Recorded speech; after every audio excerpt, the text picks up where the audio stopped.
I have a flight I have to be up for in 4 hours, but I needed to watch and get a video out on this Cade game. Like 30-9 on nine threes. The box score looked great, and the film is awesome as well. So let's get into how Cade tore up the Heat in his first game back. And the driving looked pretty excellent for the most part, as Cade was able to use his size and his handle to get downhill. Great job rejecting this screen, or not rejecting, but buckling Jimmy a little with the in and out here to get an advantage. D-cell, tough finish over strong defense. And whenever Cade got Jimmy off of him, he had a very good time. I mean, he was able to do stuff with Jimmy, but too quick, too strong, too explosive, too much touch for someone like Tyler Hero to be defending. And especially when you can get Cade attacking off of the catch, which of course you have to guard him as a shooter. He's so strong with footwork, the touch, just throwing off Tyler Hero there. The driving stuff as a whole looked quite impressive. And one of the big questions I think for Cade will continue to be like, how does he beat elite length, elite size, elite mobility, these elite defenders? And there was a lot of bad against Bam, as we'll get into, but I love this explosion, taking it right at Bam, using his touch, forcing him to backpedal so he can't get an explosive contest here, forcing Bam to sit in the backpedal. And basically just like run backwards and sprint to the rim so Cade couldn't catch him. But there were definitely some moments that were not as good against these high-level defenders where Bam's length affected him at the rim and his ability to convert these looks. And at some point, it's just difficult to get by one of the best defenders in the NBA, even if you are, entering your third year. So there were definitely moments where Cade's inability to create separation against the highest level of defenders hurt him. I think something else that hurts him is the spacing in a lot of these lineups. The Isaiah Stewart, Jalen Duren front court is not my favorite thing, especially offensively. And this is just, even if Cade is 1v1 here, it is just not a good look for him. But still, the fact that this paint is so crowded because of the bad spacing, that's going to be something that Cade is going to have to work through on this team regardless, unless they can get Ivy starting soon or Boyan, whenever Boyan gets back. But regardless, that is going to be an issue. And of course, the other big way he wins the score is a pull-up shooter, and man, did he look good and confident pulling up from 27 feet there over Bam. Super confident shooting off of the catch as well. Again, I said 9 threes I think he attempted, made 4 of them, and took a ton of pull-up mid-ranges, as we will see here. That is Cade's bread and butter at this point. He was awesome shooting pull-ups last year, like super high volume on pretty solid efficiency, and looked great here. Cross back over, use the screen. His release is high enough to where defenders have trouble blocking it with his touch, and he's so crafty creating separation on these shots. And I care less about if the shot goes in versus how the shot got off, where Cade like bends into like a full squat here and explodes backwards to shake off Lowry and get a wide open shot. There is a lot of Chris Paul in Cade Cunningham's scoring game, especially. And the idea of Jumbo Chris Paul is obviously a good one. There's just a lot of resemblance in the way that they manipulate ball screens. Cade going one way, doesn't like what he sees, goes back the other way. He's patient, looking for a spot right at that elbow, where Cade is going to dominate teams throughout his career. The patience, the craft, his ability to sit down, create off ball like a receiver, little pump fake step through. Like this is CP3. Like this is just big Chris Paul.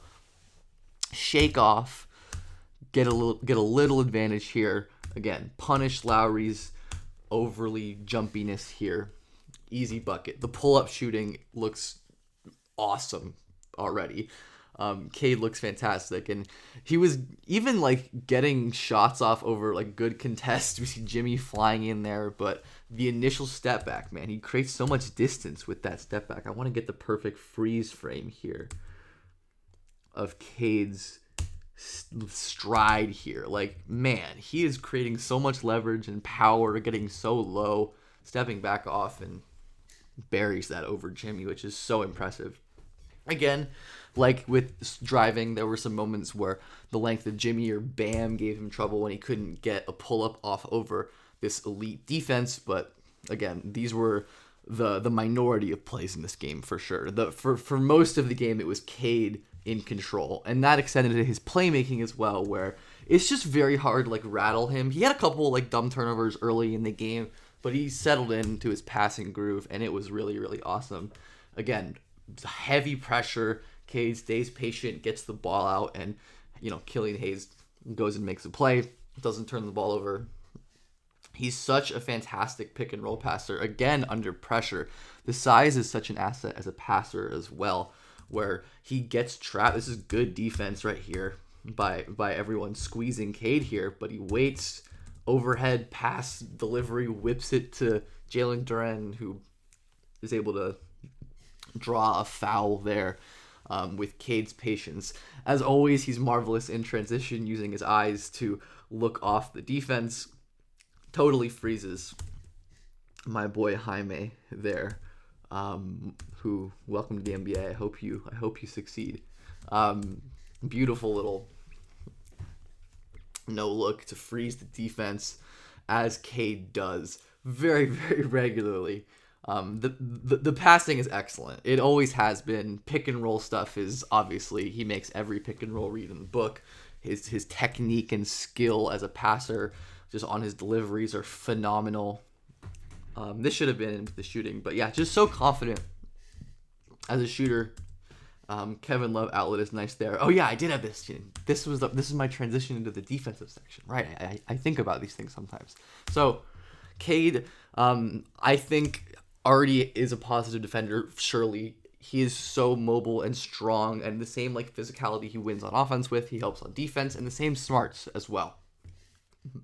Cade sprinting back, swatting this Tyler Hero shot in transition. That is, and Duren too. This Pistons team is gonna be interesting, but also very fun, I suspect.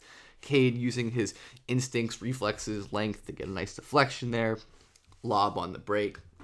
On-ball defense, off-ball defense.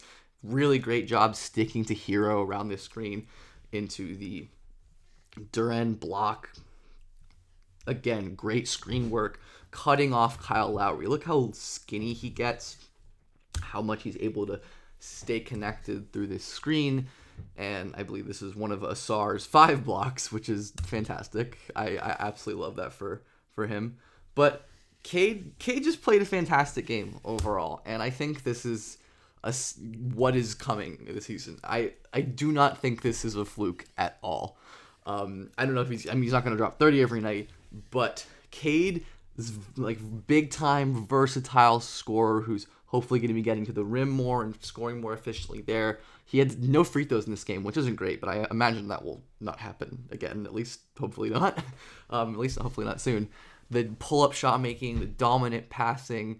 I mean, he's one of the guys left that has true like MVP level guy potential. I still believe, and even if not that, like top 10 player in the league, primary initiator. And regardless of any other tumults happening on the Pistons, they're in good hands with Cade.